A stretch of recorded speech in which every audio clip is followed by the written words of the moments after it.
Meus irmãos, boa noite. Que a graça e a paz de nosso Senhor Jesus Cristo esteja sobre a vida de cada um.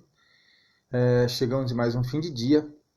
Agradecemos a Deus por tudo quanto Ele fez a nossa vida hoje, pela maneira como Ele nos guiou, nos protegeu, nos dirigiu, graciosamente agiu sobre nós, nos lembrou de Sua palavra, nos lembrou dos seus caminhos, que o Seu Espírito Santo esteve nos abençoando, nos guiando e nos guardando.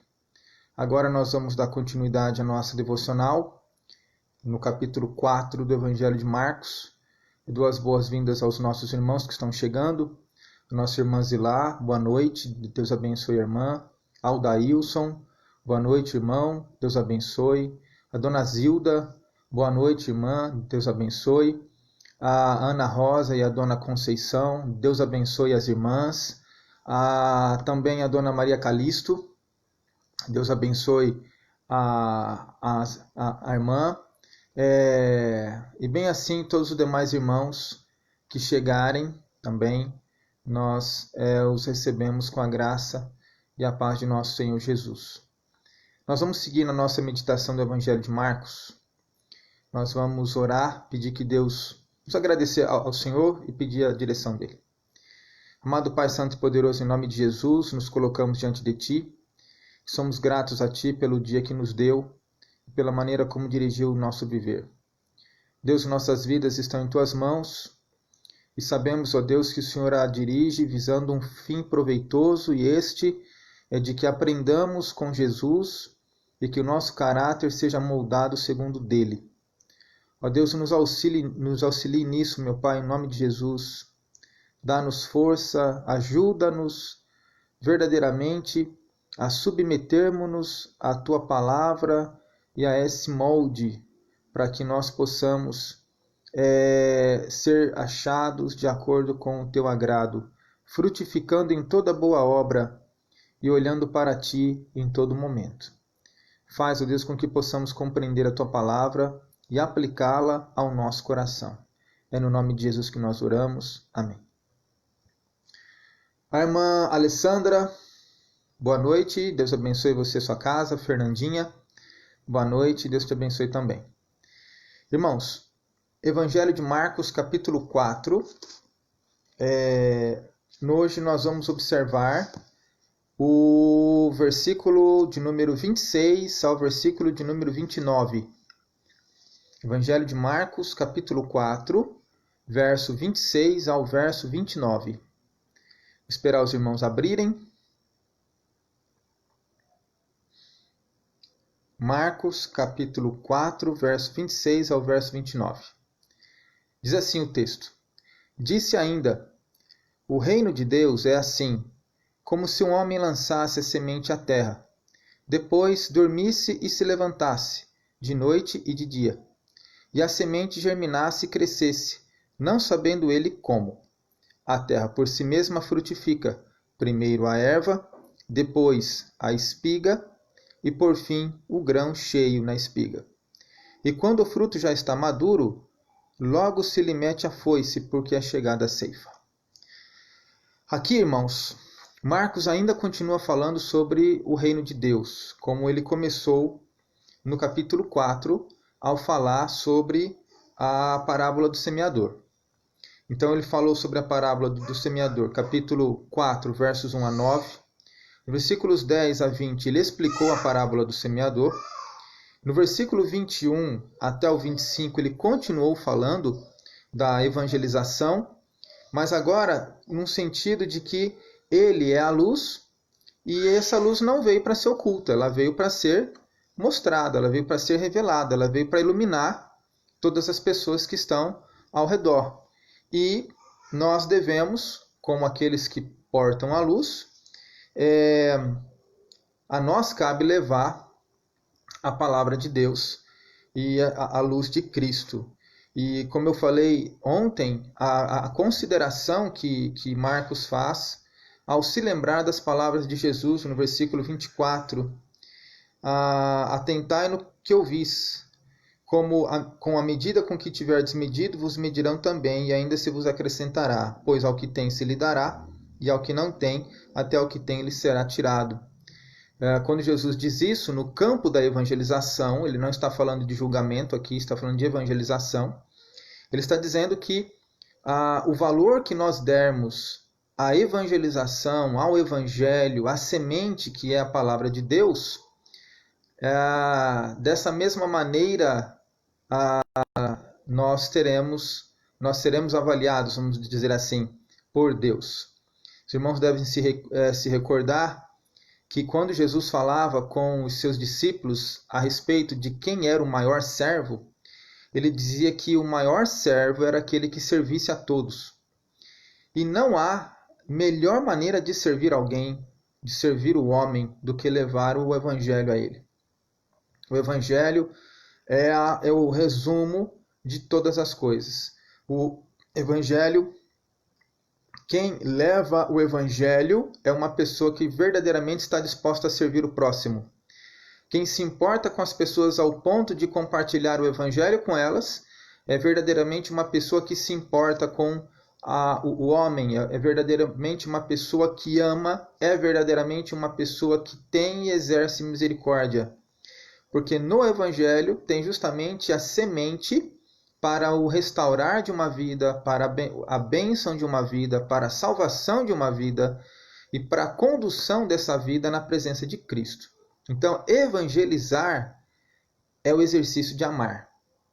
E evangelizar não é só entregar folheto, evangelizar não é só levar a pessoa para a igreja, porque esse contexto aqui de Marcos não existia nem folheto e não existia igreja em termos de templo. O que existia eram as pessoas compartilhando umas com as outras a palavra de Deus. E nós vamos ver isso daqui no decorrer deste capítulo 4, que é muito rico nessa área, sobre esse compartilhar. Quem eram as pessoas, o que elas sabiam e como elas faziam isso. E então, Marcos começa falando da evangelização nesse sentido, de que é um semear. Olha só, a comparação mais simples, é um semear. O evangelho é a semente, o solo o coração é a terra.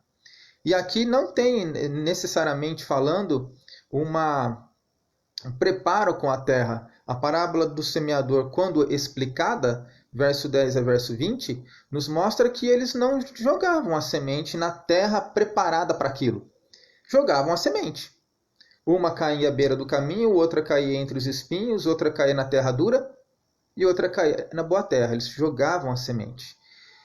Essa parte que vem, da mesma maneira. Repare que o versículo 26, ele está fazendo uma ligação com tudo isso que foi falado até aqui, no capítulo 4. Ele diz assim, o verso 26 começa dizendo, disse ainda. Então, esse disse ainda é um argumento. Repare que no versículo 21, quando ele vai falar da parábola da candeia, ele diz assim, também lhes disse. Ou seja, o verso 21 a 25, que é a parábola da candeia, está ligado à parábola do semeador. O verso 26 a 29, que é a parábola da semente, está ligado, porque ele começa dizendo, disse ainda. Da mesma forma, a porção seguinte, a parábola do grão de mostarda, que é do verso 30 ao 32, é a mesma coisa, porque começa lá dizendo, disse mais. Entendem? Então, todo esse capítulo está se referindo à evangelização, a maneira como as pessoas devem observar e se relacionar com a palavra de Deus no sentido de levar a outras pessoas. O versículo 33 em diante, Marcos encerra pelo menos aqui, nesse capítulo 4, essa porção de parábolas, e ele encerra concluindo. Veja, o versículo 33 começa, e com muitas parábolas semelhantes lhes expunha a palavra, conforme o permitia a capacidade dos ouvintes. Então aqui Marcos encerrou, mas o versículo 30 e a parábola contida nos versículos que se seguem, o versículo 26, que é o de hoje, e a parábola contida nos versículos que se seguem, versículo 21 e a parábola contida nos versículos que se seguem, estão todos ligados à parábola do semeador. E é como se fossem argumentos que Marcos está usando para falar às pessoas sobre o Evangelho e sobre Jesus, sobre a palavra de Deus. Lembre-se que Marcos começa falando sobre a palavra de Deus. Lá no capítulo 1, no versículo 1, ele diz: princípio do Evangelho de Jesus Cristo, Filho de Deus, conforme está escrito. Tudo que vem depois são argumentos de Marcos para convencer os seus leitores de que ele está falando de Deus. O que é que Deus diz a respeito de si mesmo e do seu Filho? Então, ele começa, não é? Também lhes disse mais, disse ainda, são argumentos. O argumento relacionado à parábola da semente. Verso 26. Disse ainda: o reino de Deus é assim, como se um homem lançasse a semente à terra. Depois, dormisse e se levantasse, de noite e de dia, e a semente germinasse e crescesse, não sabendo ele como. O que é que ele está dizendo aqui? Ele está dizendo que quem leva a palavra tem o trabalho apenas de levar a palavra. Ele não está falando que a pessoa tem que ter o trabalho de preparar a terra. Ele não está dizendo que a pessoa tem que ter o trabalho de preparar o coração, que seria aqui um sinônimo da palavra terra ou da ideia de terra. Nós não precisamos preparar o coração de ninguém. O que nós precisamos fazer é levar a semente. A semente é o Evangelho. A semente é a palavra de Deus. É a semente que tem que ser semeada. E neste caso, nós devemos nos lembrar também que nossas experiências colaboram, mas nossas experiências não é ou não são o Evangelho. O Evangelho é a palavra de Deus. A Bíblia e aquilo que a Bíblia contém sobre a salvação, sobre a pessoa de Cristo, sobre a obra dele na cruz. Esse é o Evangelho. A nossa experiência, ela vem como que adornos a esse Evangelho, porque são também comprovações temporais dentro da nossa vida, dentro daquilo que eu apalpo, que eu posso perceber, e dentro daquilo que as pessoas veem como efeito, o que a palavra de Deus causou na sua vida e na minha vida.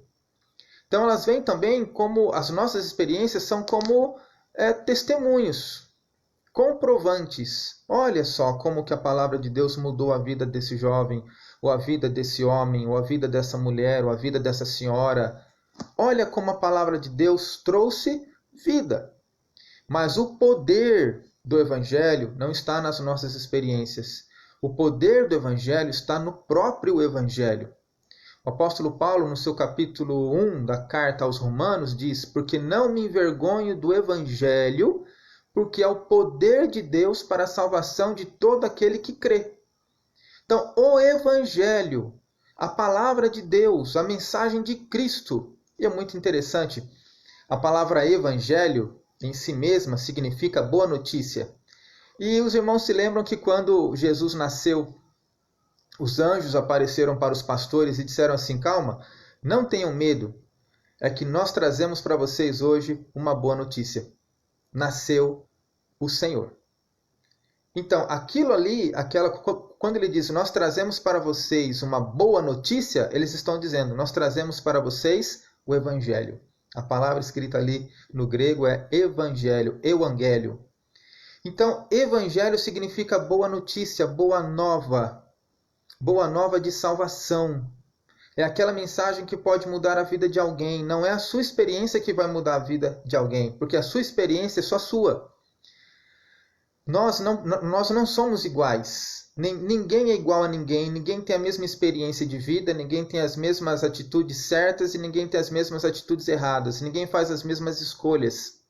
Ninguém tem a mesma história. Cada pessoa tem uma história. Cada pessoa reage a essa história de maneira diferente. E essas reações vão moldando o que somos. A nossa constituição interna, vamos dizer assim. Então não são nossas experiências que trazem a boa nova. O que traz a boa nova de salvação é a palavra de Deus, que é imutável e é uma só. É a fé em Jesus como Senhor e Salvador. É a crença de que Deus se encarnou, se fez um de nós, tomou sobre si as nossas dores, as nossas enfermidades, os nossos pecados todos.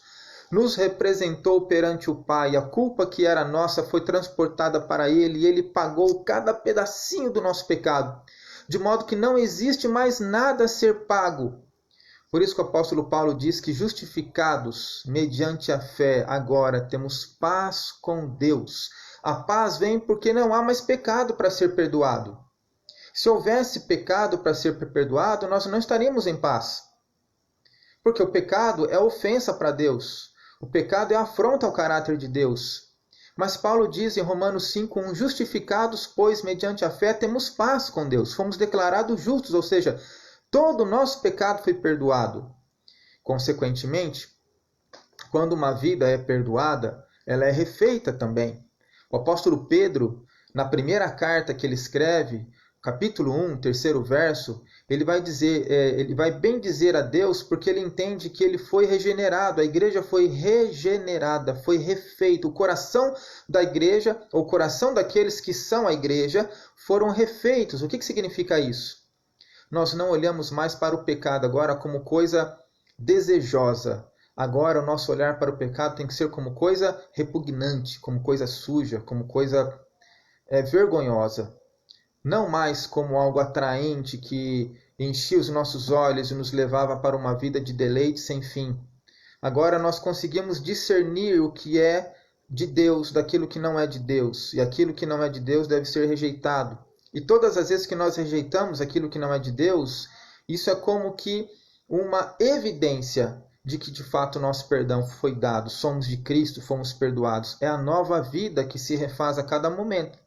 E precisa continuar sendo refeita até o fim dos nossos dias, quer sejam estes com a volta de Cristo, quer sejam estes com a nossa morte. A santificação é um projeto de vida, ela tem um começo dado por Deus, mas ela só tem fim ou com o retorno do Senhor ou com a nossa morte na presença dele. E é isso que Marcos está dizendo aqui. O homem semeou, deitou e dormiu. Quando se levantou, a semente germinou. Ele não sabe como, mas ela germinou. O cuidado para que ela germine não é dele. O cuidado para que ela germine é de Deus. É Deus que faz a semente germinar. O que nós precisamos fazer é levar a semente. Ele continua dizendo ainda no verso 28. A terra por si mesma frutifica. Primeiro a erva, depois a espiga e por fim o grão, cheio na espiga. E quando o fruto já está maduro, logo se lhe mete a foice, porque é chegada a ceifa. Versículo 28 e 29, ele nos mostra aqui um estágio de evolução daquela semente germinada. Então, é lógico que todo mundo tem um estágio de maturidade cristã. Mas esse estágio ele é evidente, ele é manifesto. Tal como quando a plantinha germina, o que acontece? Ela brota, ela rompe a casca da semente, ela nasce, ela se mostra, ela se manifesta, ela sai da terra para fora. Então você olha para baixo e você a vê. E você percebe o seu crescimento, você percebe o seu desenvolvimento. O talinho vai subindo, as folhas vão aparecendo, vão tendo o seu contorno. Esse talinho vai engrossando, vai mudando de cor, dependendo do tipo de casca. A árvore vai crescendo, vai sendo uma árvore frondosa ou não, vai assumindo a sua característica peculiar diante dos olhos. É uma coisa notável, uma coisa percebida. Da mesma maneira, o reino de Deus é da mesma forma.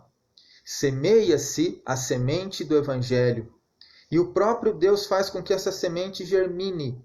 O que sai desse desenvolvimento é visto diante de todos os olhos. São os estágios. Mas são estágios perceptíveis. Ninguém é santo por dentro e não é santo por fora. Eu tenho um amigo que eu gosto muito, é um homem de Deus, é um pastor, um dos caras mais amorosos e mais íntimos de Deus que eu conheço. O nome dele é Luiz Ricardo Monteiro. E certa feita ele veio aqui na igreja e ele deu um exemplo de um coração transformado. Ele disse assim: se você coloca algo doce dentro de um copo e alguém vem correndo e te dá um esbarrão, o que é que sai do copo? Algo doce. Mas se você coloca algo amargoso dentro do copo e alguém vem correndo e te dá um esbarrão, o que é que sai do copo? Algo amargoso. Então, ele estava dizendo o seguinte, que não é o esbarrão que determina se o que sai do copo é doce ou amargo. O que determina se o que sai do copo é doce ou amargo é o que está no copo. Da mesma forma, é o estágio de uma vida com Deus. A pessoa começa como um bebezinho, conhecendo o que é o Evangelho. Esse Evangelho vai transformando a pessoa, vai tirando o amargoso do copo, que é o coração, ou o amargoso do coração, que é o copo, melhor fazendo a correspondência, e colocando o doce da nova palavra ou da nova vida gerada pela palavra de Deus. E esse doce é agora perceptível, é visto, é percebido dos olhos, todos veem. É impossível não ver a transformação, tal como um talinho que germina e vai se desenvolvendo. Tem os seus estágios? Tem, mas são estágios evidentes. Agora, eu preciso cuidar da terra? Eu preciso preparar a terra? Não, eu preciso lançar a semente. Eu preciso lançar a semente. E o semeador somos você e eu. A igreja foi dado o trabalho de semear a palavra. É isso que Marcos está dizendo aqui. A igreja foi dado o trabalho de semear a palavra. E a igreja precisa se importar com essa semeadura. Porque a maneira que ela avaliar essa semeadura, ela será avaliada também. O modo como uma pessoa olha para a evangelização é o modo como Deus olha para ela. Então, a evangelização faz parte do ser crente. Não tem como eu pensar em ser crente e não pensar em evangelização. Não tem como eu pensar em ser crente e não pensar em compartilhar a evangelização, compartilhar a boa nova, compartilhar a boa notícia. A semente do evangelho, ela brota no coração naturalmente, é um ato divino, é um ato de Deus. Ela se desenvolve, é um desenvolvimento visível. E aí, então, diante dessa explicação da parábola da semente, nós precisamos pensar sobre a sementinha que foi colocada em nosso coração.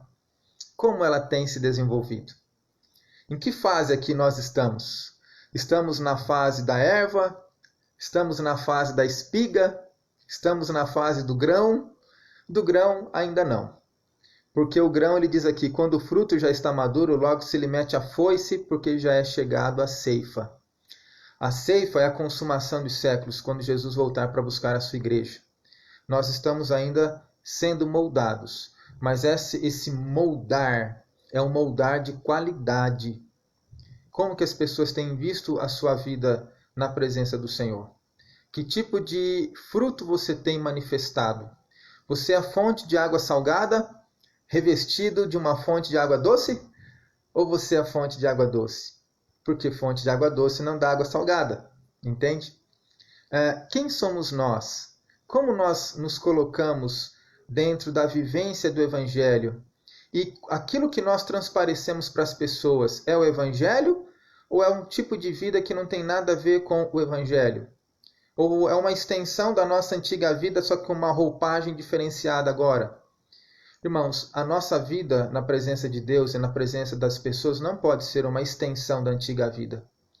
Nossa vida agora na presença de Deus é uma vida baseada no Evangelho, nutrida pelo Evangelho, desenvolvida para o Evangelho.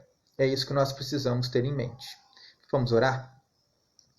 Pai amado e Deus querido, eu me coloco mais uma vez diante de Ti e sou grato a Ti por cada vida que está nos acompanhando agora. E eu peço a Deus que o Senhor nos use como instrumentos precisos, exatos, para levar a Tua palavra. Que nós possamos verdadeiramente, ó Deus, nos ocupar com o levar a palavra, manifestar o Evangelho, levar a mensagem que o Senhor, ó Deus, pode fazer para mudar vidas, transformar, perdoar, restaurar casamentos, restaurar relacionamentos, restaurar famílias, restaurar uma pessoa inteira pelo Evangelho. Ó Deus, que nós possamos verdadeiramente levar a semente do Evangelho, não uma semente parecida, nem que tenha a mesma cor, nem que tenha talvez o mesmo peso, mas a verdadeira semente do Evangelho, para que o fruto que ali germine seja, ó Deus, a vida eterna, e não algo que quase acertou o alvo. Ó Pai, em nome de Jesus, dá-nos amor pelas pessoas, dá-nos que sejamos misericordiosos, dá-nos que sejamos, ó Deus, compassivos, da mesma maneira que o Senhor foi misericordioso conosco, compassivo conosco e colocou pessoas em nossas vidas que compartilharam conosco o Evangelho no seu tempo, na sua hora. Faz, ó Deus, com que nós estejamos aqui completamente abertos e dispostos a servirmos a Ti, porque eu sei que é isso que Tu queres para as nossas vidas. Ó Senhor, em nome de Jesus, dá-nos que possamos refletir nesta palavra e aplicá-la ao nosso coração e às nossas obras. Em nome de Jesus, eu peço que abençoe a cada irmão, a cada irmã, dando uma boa noite de sono, de descanso, de paz, de renovação das forças, quer sejam elas espirituais, quer sejam elas emocionais, quer sejam elas físicas, para um novo dia na presença do Senhor. Ensina-nos a ter calma, a termos paciência com os desafios e determinarmos-nos a enfrentar um desafio de cada vez, um momento de cada vez, com toda a sabedoria que nos dá, com toda a disposição que nos dá, com toda a fé em Jesus, com toda a força para enfrentarmos aquilo que o Senhor, na sua soberania, permitiu que enfrentássemos, para que possamos passar pela provação e sermos aprovados em fé, em obediência e em testemunho diante de Ti. Ó Deus, em nome de Jesus, eu agradeço ao Senhor e peço que abençoe a cada um dos meus irmãos. Amém.